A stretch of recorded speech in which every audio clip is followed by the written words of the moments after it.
মুনাফিক পুরুষ ও মুনাফিক নারী এরা স্বভাব চরিত্রে একে অপরের মতোই।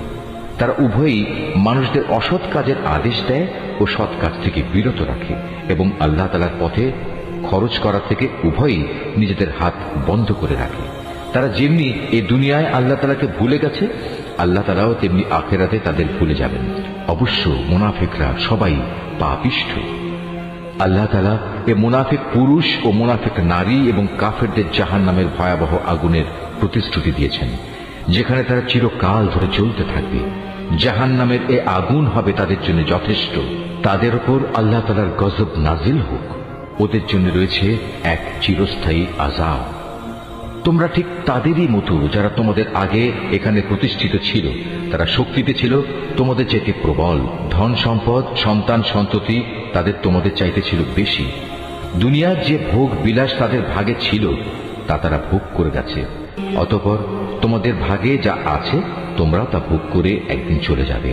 যেমনি করে তোমাদের আগের লোকেরা তাদের যে পরিমাণ ভোগ করা ছিল তা শেষ করে চলে গেছে। তারা যেমন অনর্থক কাজকর্মে ডুবে থাকত, তোমরাও তেমনি অর্থহীন কথাবার্তায় ডুবে আছো। এরা হচ্ছে সেসব লোক দুনিয়া আখেরাতে যাদের কর্মফল বিনষ্ট হয়ে গেছে। আর সত্যিকার অর্থে এরাই হচ্ছে নিদারুণভাবে ক্ষতিগ্রস্ত। এদের কাছে কি আগের লোকদের খবর পৌঁছেনি? নুহের জাতির, আদ জাতির, সামুদ জাতির কীর্তিকলা, ইব্রাহিম, মাদিয়ানবাসী নবী ও সে বিধ্বংস জনবসতির কথা কি এদের কাছে কেউ বলেনি? এ সব কয়টি জাতির মানুষের কাছে তাদের রসুলরা আল্লাহ তাআলার পক্ষ থেকে সুস্পষ্ট আয়াত নিয়ে এসেছিল। নবী না পাঠিয়ে কাউকে আযাব দেবেন এমন অবিচার তো আল্লাহ তাআলা তাদের উপর কখনো করতে পারেন না। বস্তুত তারা নিজেরাই নিজেদের উপর জুলুম করেছে। অপরদিকে মোমেন পুরুষ ও মোমেন নারীরা হচ্ছে একে অপরের বন্ধু। এরা অন্য মানুষকে ন্যায় কাজের আদেশ দেয়, অন্যায় কাজ থেকে বিরত রাখে। তারা নামাজ প্রতিষ্ঠা করে, যাকাত আদায় করে, জীবনের সব কাজে আল্লাহ তাআলা ও তার রসুলের বিধানের অনুসরণ করে। এরাই হচ্ছে সেসব মানুষ যাদের উপর আল্লাহ তাআলা অচিরেই তার রহমত নাজিল করবেন। অবশ্যই আল্লাহ তাআলা পরাক্রমশালী, কুশলী। এ ধরনের মোমেন পুরুষ ও মোমেন নারীদের আল্লাহ তাআলা এমন এক সুরম্য জান্নাতের প্রতিশ্রুতি দিচ্ছেন যার তলদেশ দিয়ে ঝর্ণাধারা প্রবাহমান থাকবে, যেখানে তারা চিরদিন অবস্থান করবে। চিরস্থায়ী জান্নাতে তাদের জন্য সুন্দর সুন্দর বাসস্থানের ব্যবস্থা থাকবে। সেদিনের সবচেয়ে বড় নিয়ামত হবে বান্দার প্রতি আল্লাহ তাআলার সন্তোষ। এটাই হবে সেদিনের সবচেয়ে বড় সাফল্য। হে নবী, কাফের ও মুনাফিকদের বিরুদ্ধে জিহাদে অবতীর্ণ হও। ওদের প্রতি কঠোরতা অবলম্বন করো, কেননা এদের চূড়ান্ত আবাসস্থল হবে জাহান্নাম। এটি বড়ই নিকৃষ্ট স্থান। এরা আল্লাহর নামে কসম করে বলে কুফরি শব্দ এরা বলেনি।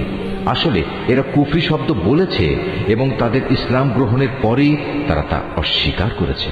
এরা এমন এক কাজে সংকল্প করেছিল যা তারা করতে পারেনি। এর পরেও তাদের প্রতিশোধ নেয়ার এছাড়া আর কি কারণ থাকতে পারে? আল্লাহ ও তার রসুল নিজ অনুগ্রহ দিয়ে তাদের ধনশালী করে দিয়েছিলেন। এখনো যদি এ লোকেরা আল্লাহ তাআলার কাছে তওবা করে তাহলে এটা তাদের জন্যই ভালো হবে। আর যদি তারা সত্য থেকে মুখ ফিরিয়ে নেয় তাহলে আল্লাহ তাআলা দুনিয়া আখিরাত উভয় স্থানেই তাদের কঠিন আযাব দেবেন এবং উপরন্তু এ জমিনে তারা কখনো কোনো বন্ধু কিংবা সাহায্যকারী পাবে না। ওদের মধ্যে এমন কিছু লোক আছে যারা আল্লাহর সাথে ওয়াদা করেছিল, যদি আল্লাহ তাআলা নিজ অনুগ্রহে আমাদের সম্পদ দান করেন তাহলে আমরা অবশ্যই তার একাংশ আল্লাহর পথে দান করব এবং সত্যি আমরা নেক লোকদের অন্তর্ভুক্ত হয়ে যাব। অতঃপর যখন আল্লাহ তাআলা নিজ অনুগ্রহের ভান্ডার থেকে তাদের ধন সম্পদ দান করলেন, তখন তারা দানের বদলে কার্পণ্য করতে শুরু করল এবং আল্লাহ তাআলাকে দেয়া ওয়াদা থেকে তার গোঁড়ামির সাথেই ফিরে এল। অতঃপর আল্লাহ তাআলা তাদের অন্তরে মুনাফিকি বদ্ধমূল করে দিলেন সেদিন পর্যন্ত যেদিন তারা আল্লাহ তাআলার সাথে সাক্ষাৎ করবে। এটা এই কারণে এরা আল্লাহ তাআলার কাছে যে ওয়াদা করেছিল তা ভঙ্গ করেছে। আসলেই এরা ছিল ভয়ানক মিথ্যাবাদী। এই লোকেরা কি একথা জানত না?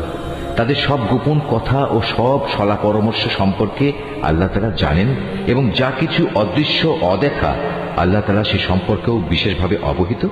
আল্লাহ তাআলা তাদের ব্যাপারেও সম্যক অবগত আছেন, যারা সেসব ঈমানদার ব্যক্তিদের দোষারোপ করে, যারা আন্তরিক নিষ্ঠা ও আগ্রহের সাথে আল্লাহ তাআলার পথে দান করে এবং যারা দান করার মতো নিজেদের পরিশ্রম লব্ধ সামান্য কিছু সম্পদ ছাড়া কিছুই পায় না। এ সব মুমিনের সাথে মুনাফিকদের এ দলের লোকেরা হাসি ঠাট্টা করে। এই বিদ্রুপকারীদের স্বয়ং আল্লাহ তাআলাও বিদ্রুপ করতে থাকেন। পরকালে তাদের জন্য রয়েছে কঠিন আযাব।